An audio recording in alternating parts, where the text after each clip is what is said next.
Hi guys, this is editorial analysis for 18th March 2017. Let's go to the first one. This is from the Hindu newspaper. It says that on an anonymous call, the collector of Sangli district on the border of Maharashtra and Karnataka, he has unearthed a huge sex determination of the fetus scam. 19 female fetuses were found that were aborted just in the last 2 months, and that too by a homeopath doctor.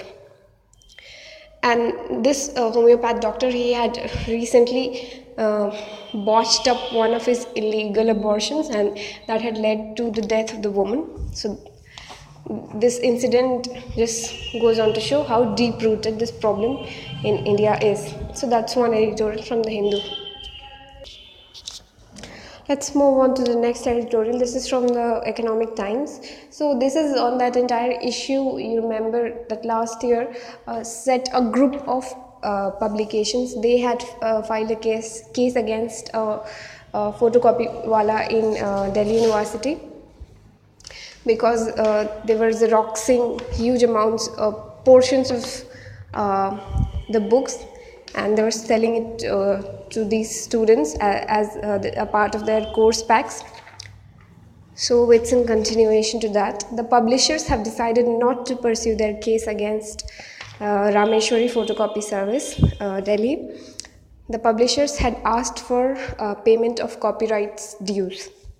Now, the defense in this case, it had argued that the course pack was a collection of reading material selected by the teachers in keeping with the objective of the course and its curriculum, and therefore it should not be subject to a copyright fee, or there should be limits on the amount of the or there should be no limit on the amount of the textbook that could be photocopied.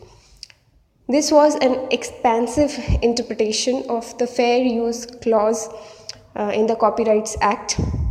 So the author suggests one solution. He says that universities and colleges should allocate a portion of their library funds to pay for intellectual property of the textbooks, whose publishers then can be persuaded to make their books available at reduced rates, and to forego further claims on photocopying for students' use. So there has to be a collective body for the university system negotiating with the publishers to determine a reasonable compensation. So that is one way forward that has been suggested by the author here. Let's move on to the next editorial. This is from Economic Times, but it was there yesterday. I hadn't done it on 17th March, so I'm doing it today. So there has been a lot of talk that farmers who haven't been able to pay back their farm loans, it causes a lot of distress to them, and sometimes they may end up taking their own lives. So there has been a lot of talk that we should waive off these farm loans.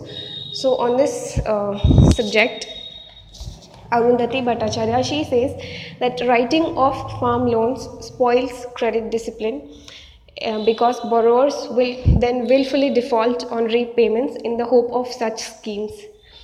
This could result in a rise in the default rates. It could impair the bank's balance sheet and injure long-term growth.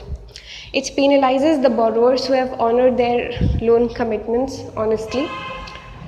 And the last major loan waiver was that of rupees 60,000 crore by the UPA government in the budget 2008-9. So what could be done here is, the way forward here is that we should ensure higher prices. Instead of waiving of farm loans, we should ensure higher prices for farm produce. We should step up our investments in irrigation, rural roads, and letting farmers sell their produce outside the mandis, because we have this nuisance called APMCs. So that's it for editorials on 18th March 2017. Thank you.